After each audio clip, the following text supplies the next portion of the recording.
Little Deer and the Trap. Ooh, whimpered Little Deer as he woke up one morning. His head ached, something that had never happened before. Mother, dear mother, cried Little Deer, my head aches as if it's bursting. Whatever can it be? Mother Deer looked at her little one's head and laughed. That looks like a little bump to me, she said. You'll soon be getting a pair of antlers. Antlers? Little Deer cried excitedly. Will I get antlers like Great Uncle Stag? He asked. Not quite like Great Uncle Stag, his mother replied. Not all deer get them, quite as fine as he does. Come, I will take you to your Great Uncle Stag, and he will give you some of his wisdom. Then, maybe one day you too will have a pair of antlers just like him. And so, Little Deer went to Great Uncle Stag's school and soon learnt all the tricks of the herd. He learned to roam through the jungle, facing the wind. The wind would carry to him the scent of his enemies, but not his scent to them. Little Deer learned how to prick up his ears to hear the slightest sound. He learned how to keep perfectly still. He learned many more tricks. Little Deer learned to stay close to the herd and not to stray too far off on his own. But every once in a while, he did do so just to see what would happen. And one day, something did happen. While Little Deer was roaming through the jungle on its own, he went further in than he had ever before.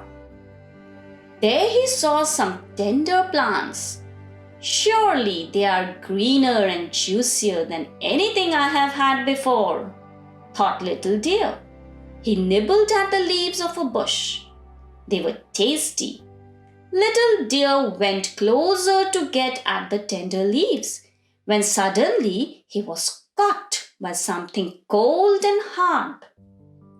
He was caught in a hunter's trap, and it was exactly the way Great Uncle Stag had said it would be. How I wish I had listened to Great Uncle Stag. Little Deer thought to himself. He thought hard. What was it that Great Uncle Stag taught me about traps? Oh yes, he taught me to play dead. It suddenly struck him. And Little Deer kept absolutely still and quiet, pretending to be dead for one whole day. The flies didn't bother him because they thought he was dead. And then came the hunter, and he too thought that Little Deer was dead. I will tie up the deer and take him home, the hunter thought. He opened the trap and went to fetch some ropes. Little Deer waited till the hunter was a little distance away.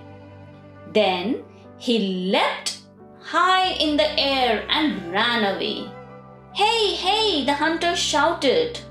Little Deer didn't stop, of course. He ran facing the wind through the dense jungle and past little pools. He ran as fast as his little legs would carry him. He stopped only once to have water.